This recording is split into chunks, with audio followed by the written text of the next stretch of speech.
Stego टाकाहाशी के efforts की तारीफ करती है कि उसने डेमी के बारे में सोचने की कोशिश की। टाकाहाशी ने उसे बताया कि वो उन्हें और बेहतर तरीके से अंडरस्टैंड करना चाहता है, इसलिए सातो ने उसकी हेल्प मांगी, क्योंकि वो खुद भी एक डेमी है और एक टीचर होने के नाते अपनी डेमी स्टूडेंट्स की प्रॉब्लम सुनना और उनका सोल्यूशन देना उसका ड्यूटी है। टाकाहाशी ने उसे कुचिकाबू के साथ हुई इंसिडेंट के बारे में बताया।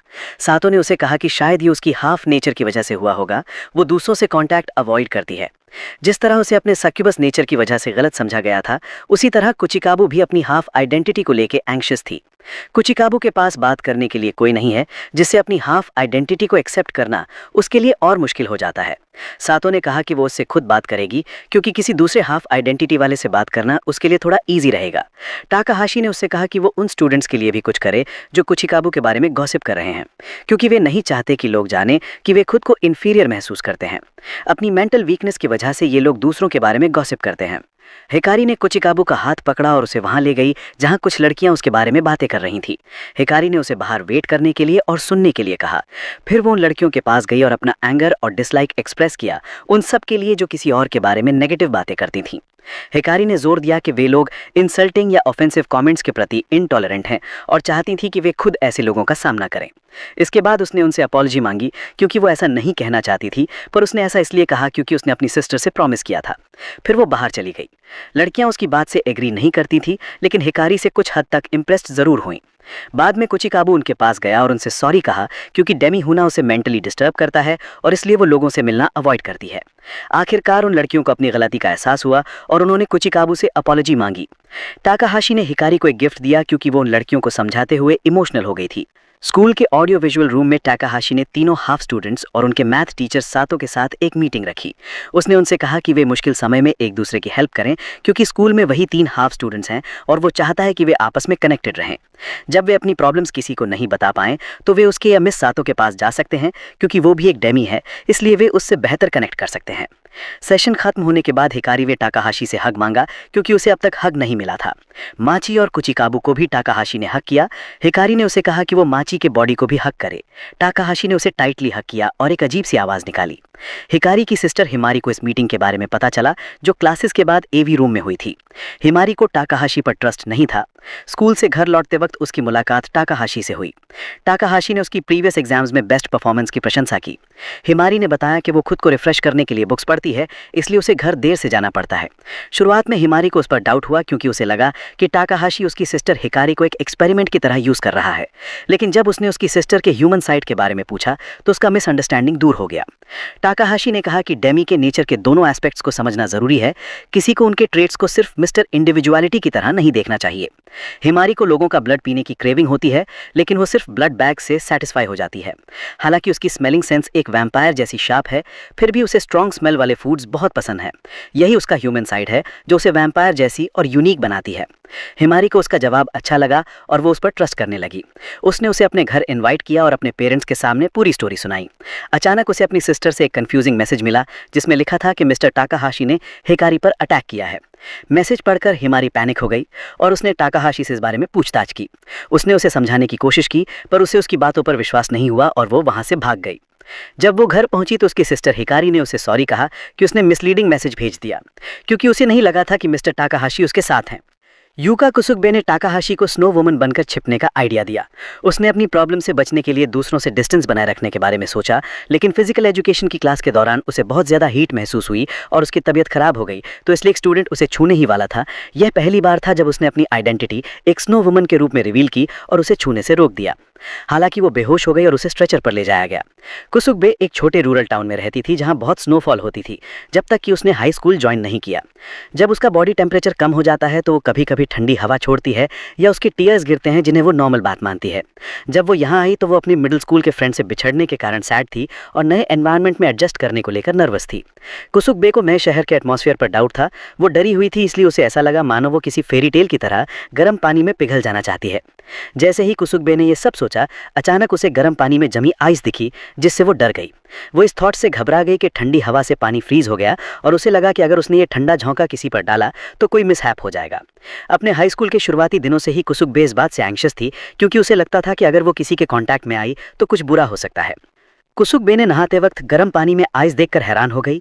पहले तो टाकाहाशी को लगा कि शायद उसका स्वेट जम गया होगा, लेकिन कुसुकबे ने बताया कि उसे पसीना नहीं आता क्योंकि उसके पास बहुत कम स्वेट ग्लैंड्स हैं और उसका स्वेट पहले कभी फ्रीज नहीं हुआ। इसके बाद कुसुकबे ने टाकाहाशी से अपॉलॉजी मांगी क्योंकि उसने पूरे लंच के दौरान इसी टॉपिक पर बात की और फिर अपने रूम से चली गई। टाकाहाशी ने उसे स्कूल के बाद आने को कहा। इसके बाद उसकी मुलाकात हिकारी और माची से होती है, जो उसे अगली बार साथ में लंच करने का इन्वाइट देती है। माची ने स्कूल के बाद उसे आइसक्रीम मांगी तो कुसुकबे ने उसे उसी अंदाज में जवाब दिया जैसा वो सोचती और कहती थी, और फिर अपनी क्लास में चली गई। इसी दौरान टाकाहाशी ने स्नो वुमन पर रिसर्च किया और उनकी फेरी टेल्स का स्टडी किया। उसे उन लेजेंड्स के बारे में पता चला जो कुछ हद तक ट्रैजिक थी। स्कूल के बाद कुसुकबे टाकाहाशी से मिलने गई और उसने पूछा कि उसने उसे स्नो वुमन के रूप में क्यों बताया था। कुछ स्टोरीज में उन्हें व्हाइट क्लोथ्स पहने लंबे बाल वाली ब्यूटीफुल वुमन के रूप में डिस्क्राइब किया गया है, जबकि कुछ में उन्हें ओल्ड वुमन की तरह दिखाया गया है। हर वर्जन में उनकी अपीयरेंस लगभग सेम होती है। आइस वुमन एक मैन के पास जाती है और बिना अपना नेचर बताए कुछ मांगती है। अगर वो मैन रिफ्यूज कर दे तो वो उसे हार्म करती है, और अगर वो उसकी फ्रेंड बन जाए तो कोई ट्रेजेडी होती है और वो गायब हो जाती है। टाकाहाशी ऑब्जर्व करता है कि जब कुसुकबे नर्वस होती है तो उसके पैर ठंडे हो जाते हैं, इसलिए वो गर्म पानी लाता है और उसे उसमें पैर रखने के लिए कहता है। इसके बाद टाकाहाशी उसे स्नो वुमन पर लिखी अपनी कंपाइल्ड स्टोरी लाउड पढ़ने के लिए कहता है। स्टोरी पढ़ते वक्त वो एंग्शियस हो गई और उसी दौरान वार्म वाटर में आइस क्रिस्टल्स बन गए। टाकाहाशी ने उसे बताया कि इमोशनल स्ट्रेस के कारण उसका बॉडी स्वेट रिलीज करता है, जिससे पानी में आइस क्रिस्टल्स बनते हैं, और उसने इसे कोल्ड स्वेट कहा। स्नो वुमन की मिथोलॉजी से टाकाहाशी को समझ आया कि कुसुकबे के सोल से निकलने वाला स्वेट उसी नेचर का परिणाम है, क्योंकि ज्यादातर स्नो वुमन की ट्रैजिक स्टोरीज अधूरे प्यार, लोनलीनेस और मॉर्निंग ड्यू में मेल्ट होने से जुड़ी हुई हैं। इसलिए उसने सोचा कि स्ट्रेस से निकला स्वेट शायद क्रिस्टलाइज हो जाता है, क्योंकि नेगेटिव इमोशंस और इमोशनल टेंशन उनके एग्जिस्टेंस में मेजर रोल प्ले करते हैं। उसने उसे बताया कि नहाते वक्त उसका कोल्ड स्वेट ही पानी को फ्रीज करता है, इसलिए उसे वरी करने की जरूरत नहीं है, क्योंकि इसका दूसरों पर ठंडी हवा के असर से कोई कनेक्शन नहीं है और ये गर्म पानी को ठंडा करने के लिए मुश्किल से ही इनफ है। टाकाहाशी ने ऑब्जर्व किया कि जब एक स्नो वुमन हैप्पी और रिलैक्स्ड होती है तो उसके आंसू कभी नहीं जमते, क्योंकि ये उसके इनर नेचर का पार्ट है। वो मानता है कि स्ट्रेस के दौरान निकलने वाले बॉडी फ्लूइड्स का क्रिस्टलाइजेशन उसकी प्रकृति का परिणाम है। उसने उसे बताया कि वो उसके क्रिस्टलाइज्ड स्वेट के कंपोनेंट्स का एनालिसिस करेगा, लेकिन कुसुकबे ने वो सैंपल उसे छीन लिया क्योंकि उसे लगा कि ये सेक्सुअल हैरासमेंट है। इसी दौरान हिकारी और माची कुसुकबे को ढूंढ रही थीं। उसे पाकर वे तीनों आइसक्रीम खाने चले गए। कुसुकबे ने हिकारी से कहा कि वो उसकी आइसक्रीम टेस्ट करे। हिकारी सोच रही थी कि कुसुकबे उसके बारे में कैसा फील करती है, क्योंकि पहले वो उससे बहुत क्लिनी रहती थी, लेकिन उसे ये पसंद नहीं था। कुसुकबे ने उससे अपोलोजाइज किया क्योंकि वो दूसरों से कनेक्ट करने से बचती थी, इसलिए उसने पहली मीटिंग की तरह उससे चिपकना बंद कर दिया और डिस्टेंस मेंटेन करने लगी।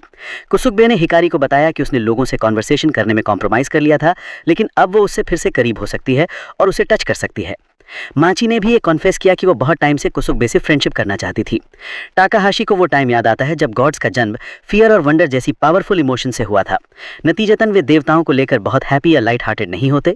हालांकि वो ये नहीं मानता कि मॉडर्न स्नोमैन का डेस्टिनी लेजेंड्स में बताए गए एंशिएंट स्नोमैन जैसा ही है, क्योंकि स्नोमैन का यूनिक कंपेनियनशिप मिथोलॉजी के ट्रेडिशनल स्ट्रक्चर को ब्रेक करता है। टाकाहाशी ने उनके साथ होने के लिए ग्रैटिट्यूड एक्सप्रेस किया जब वे साथ में लंच कर रहे थे। वो थोड़ा सरप्राइज था क्योंकि उसने पहली बार कुसुकबे से उनके नाम हिकारी और क्यूको सुने थे, इसलिए उसने उसे डिस्ट्रैक्ट होने से मना किया। कुसुकबे ने उसे पूछा कि वो टाकाहाशी और क्यूको को पुकारते वक्त हिकारी और माची की जगह उनके नाम क्यों इस्तेमाल करता है। टाकाहाशी ने जवाब दिया कि हिकारी का प्रोनाउंसिएशन उसकी सिस्टर हिमारी के नाम से सिमिलर है, इसलिए वो टाकाहाशी की जगह हिकारी इस्तेमाल करता है। इसके बाद जब टाकाहाशी ने क्यूको कहा तो वो थोड़ी एम्बैरस हो गई, इसलिए उसने उसे सिर्फ माची बुलाने को कहा, क्योंकि ये यूएन नाम जैसा लगता है। टाकाहाशी ने हिमारी से पूछा कि वो उसे मिस्टर टाकाहाशी की बजाय मिस्टर टी क्यों कहती है, जबकि वो बाकी टीचर्स के नाम सही लेती है। हिकारी ने मुस्कुराकर कहा कि वो टी जैसा दिखता है, इसलिए उसने उसे ये निकनेम दिया। इसके बाद हिकारी और माची फिजिकल एजुकेशन की क्लास के लिए क्लोथ्स चेंज करने चली गईं। कुसुकबे ने अपने रूड बिहेवियर के लिए माफी मांगी, क्योंकि सेताके, वही लड़का जिसने पीई क्लास में उसके बेहोश होने पर हेल्प की थी, उसने स्कूल के बाद कराओके के लिए इन्वाइट किया था। ये सुनकर सेताके बहुत खुश हुआ। टाकाहाशी हिमारी के घर गया, जहां उसके फादर ने वार्मली उसका वेलकम किया। उसके फादर घर का काम मैनेज करते हैं, जबकि उसकी मदर कैपिटल में काम करती है। हिकारी के फादर ने टाकाहाशी को बताया कि एक टाइम था जब वे दोनों जॉब करते थे, लेकिन हिकारी के जन्म के बाद उन्होंने एक जॉब छोड़ दी ताकि वो उसके साथ रह सकें। उन्होंने टाकाहाशी की प्रशंसा की कि वो डेमीज के बारे में डीप नॉलेज रखता है और माची और कुसुकबे को फ्रेंड बनाने की कोशिश कर रहा है। उनका पूरा फैमिली अब उससे काफी इंप्रेस था।